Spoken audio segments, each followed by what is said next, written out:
Like to introduce Amanda Gonzalez. She's the Jefferson County Clerk and Recorder and candidate for Colorado Secretary of State. Don't worry, she's not here to give us a stump speech. She's going to talk to us about potential attacks on the 2026 elections and how states can guard against them. Amanda, go ahead. Yeah. Thank you all so much for being here. I was the former executive director of Colorado Common Cause, which is a nonpartisan voting rights nonprofit. I was often organizing protests, bringing people together, and I am just so grateful to be in your company tonight. I know you have lots of important things on the agenda, so I will try and make it snappy, but I do want to get to any questions that folks have about. I'm an elections expert. I currently run elections for Jefferson County, which is Colorado's fourth largest county, which means I run elections for about 430,000 voters. Um, and so, if you do have any questions about how elections are run generally, I'm happy to do kind of a miniature know your rights training as well. Um, but wanted to talk about the moment that we're in, right? That I don't know about you all, but I never thought that I would necessarily see the FBI and DOJ descending on election offices in Georgia, right? I didn't think that I would hear a president of the United States talk about nationalizing elections so that he could bring them into his own control for his own benefit. That is just not democracy. And when I think about 2026, there is a lot that I worry about. My office currently, I hope this makes you feel a little bit better, is doing really active contingency planning around what might come in 2026 and what we can prepare for. I'm actually coming to you from um, the union office of some of our letter carriers I'm a former union member, and our letter carriers are essential to our democracy because so many of us enjoy um, being able to vote by mail. And I will start there. That is one of the chief concerns I have as we go into 2026. Is what happens if our federal government or our president finds a way to mess with the postal system. So in Colorado, we mail out our ballots usually somewhere around October 10th of each year, depending on how the calendar falls. And what if on October 11th or October 12th, USPS is not able to deliver mail for a prolonged period of time, right? I would suddenly need to get ballots out to 430,000 voters in Jefferson County. We could absolutely do that. I stand up 38 in-person vote centers in Jeffco. But if suddenly 400,000 people were trying to get their ballots from 38 locations, it means that folks would be in line, right? And so one of the things that we are actively looking at is could we contract with other businesses, you know, grocery stores, places that people know. We're already at almost all of the libraries, rec centers, and other public buildings, so that I could stand up additional locations where people could pick up their ballot if they needed to, which is my first plug to you. So if you are in Colorado, we call election workers or poll workers election judges. They are paid positions. You are not going to get rich, but they do pay, and bipartisan teams staff every single aspect of our elections. So even when we send people out to pick up those ballots out of those 24/7 secure drop boxes, that happens in bipartisan teams. So I need two people for everything, so that your ballot is never alone with just one person or just one party. But if suddenly we had major changes, for example, people not being able to reliably get their mail ballot, it means that I would need a lot more people power. So, one thing that you can do is if you belong to a major political party, in Colorado anyway, this is the process, and it is similar other places if you are outside of Colorado. Um, Contact your party and let them know that you are interested in being a poll worker or an election judge or an election worker. And they can get you signed up. That list then comes to your county clerk. We will reach out to you to let you know what jobs we have available. If you are not a member of a major political party, then you can go directly to your county clerk's website and let them know that you are interested in being an election judge. The reason that I'm asking for this is I hope that our elections are very calm this year. I hope that I am being a little bit of a conspiracy theorist. But in the event that I'm not, I want to over recruit for all of our election judge positions in the event that we do need to suddenly staff up a lot more locations. So putting your name on that list as somebody who is willing to be a poll worker might be really helpful to your community. Another thing that you can do is every state has some version of a poll watcher. So these are people that are affiliated with a campaign or a political party, and they are show up and actually watching the process. So you talked about a training for legal observers. This is somewhat similar to that. These are people who are just watching what's happening at drop boxes or at vote centers. And so if there's any funny business, you're not getting involved, but you are taking notes and you are reporting it so that we can get that corrected. Um, in Colorado, a nonpartisan way to get engaged in that kind of work is the organization that I used to run called Colorado Common Cause. They do a nonpartisan election protection effort. So you can also sign up with them if you are looking for a nonpartisan option. Um, so those are my two biggest asks and biggest ways to get involved in the 2026 elections and make sure that we have the people that we need getting involved. The other pitch that I will always make to you is I think one of the biggest threats to our democracy now and going forward is mis and disinformation. You do not have to hack an election if you can convince thousands or millions of people that their vote doesn't matter or that they should be doubting the election results. And so I'm sure you all know this because you were like experienced organizers who are making all of this happen. But if you see mis or disinformation on social media, do not angry face it, do not repost it. The algorithms love interaction. And so even when it's negative interaction, interacting with a social post that is mis or disinformation elevates it and means that more people see it.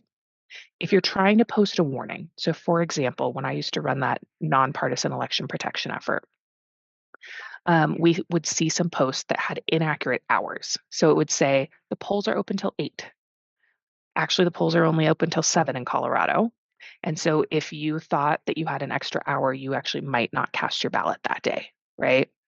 Um, what we had people do is if they felt like they needed to, they could screenshot it and say, this is not accurate. Don't pay attention to this. Your polls close at 8. Here's your clerk and recorder's website where you can get accurate information about about the election, and you can get updates about the election. So help spread reliable information from trusted sources.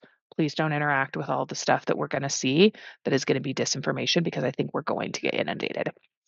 I will pause there because if there are questions that you all have about the upcoming election or again how elections work more generally, super happy to answer those. Wayne, did you see any questions in the chat? Jeffrey, go ahead.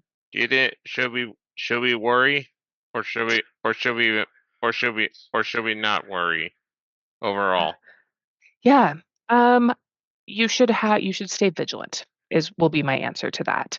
Again, don't panic. I'm not here to panic you today, but I am asking you Uh, to be involved, which is what you are already doing, right? And we I'm do have trying to to be pay involved. attention. Yeah, I'm you're trying to doing be great. You're involved, here tonight.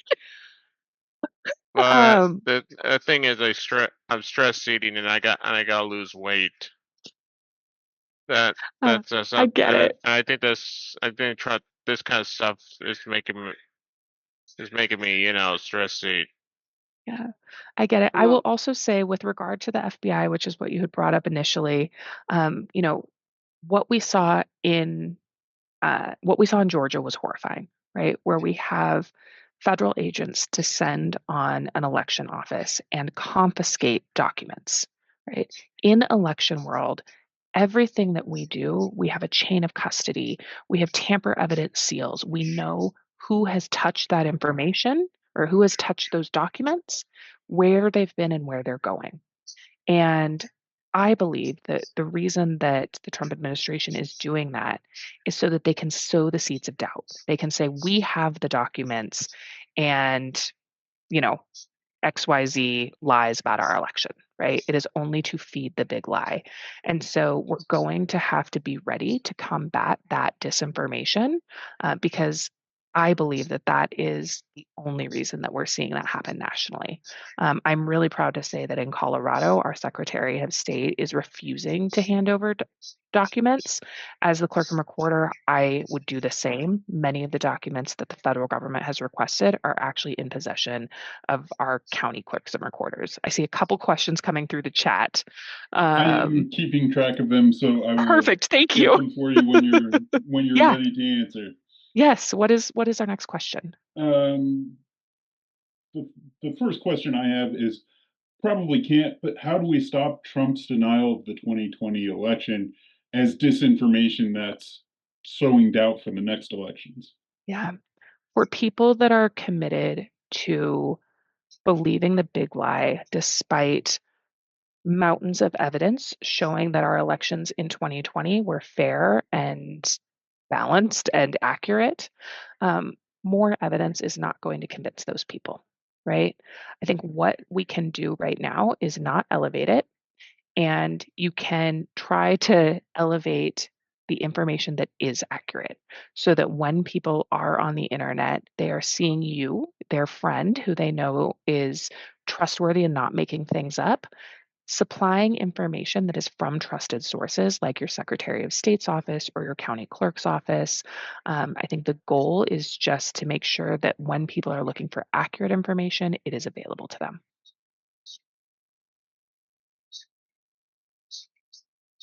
All right, what was our next question? All right, the next question I have is I'm concerned about what just recently happened in Dallas, Texas, and their confusion over polling places. Yeah.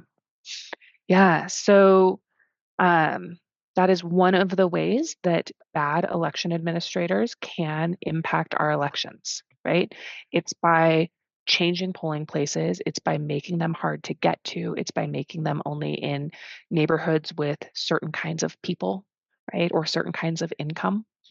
And in Colorado, this is not the same for every state, but in Colorado, we have to post our vote centers in advance, and actually, there is a comment period that is beginning now where people can give feedback on the locations of vote centers.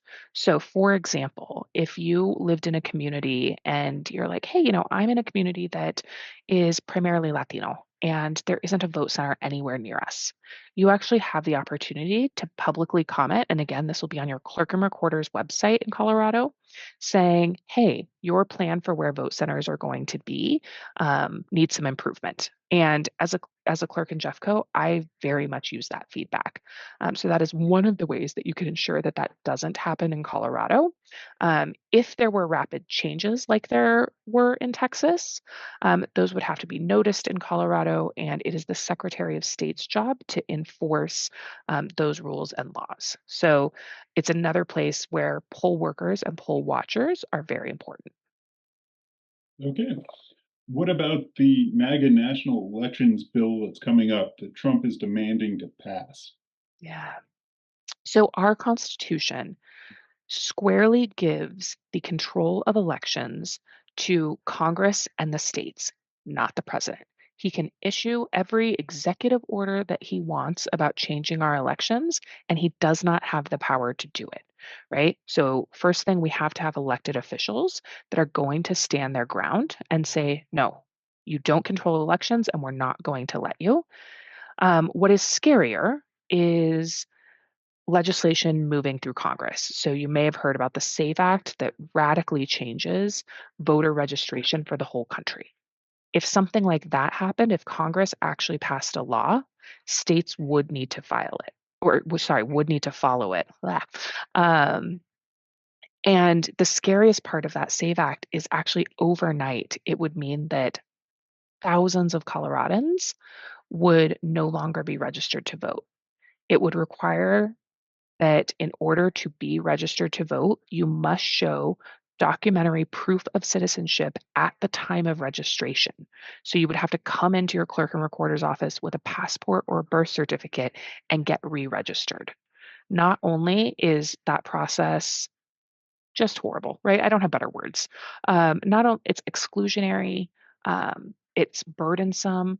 Often people don't even have those documents, right? You may not have a copy of your birth certificate, and passports are really expensive to get. So for a number of reasons, this would be really catastrophic. And Can I say an example of me having to get a passport?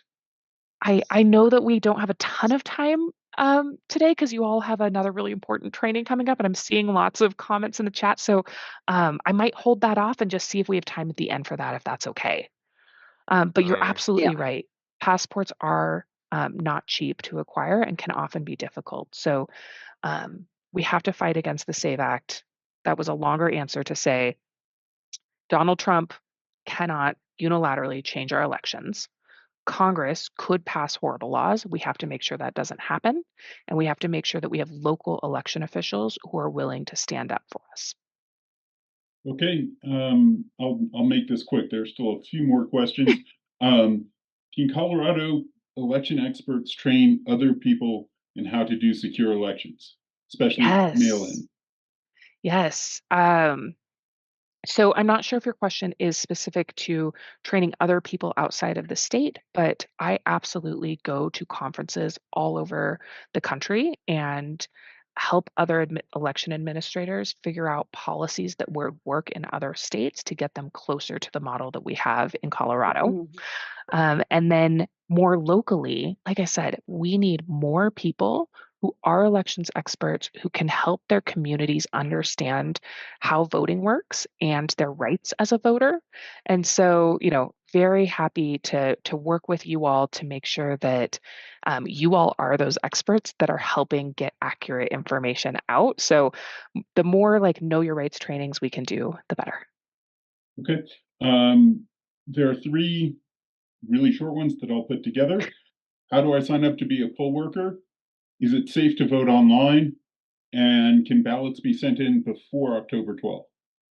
Okay. So, um, where do you sign up to be a poll worker? If you are in Colorado, we have to go through the list that the major parties give us first. So if you are, for example, a registered Democrat, let your county party know that you want to be a poll worker. They will send that list to us. That puts you on the top of the list. If you are not part of a major party or you just don't want to go through that process, you should go to your county clerk and recorder's website.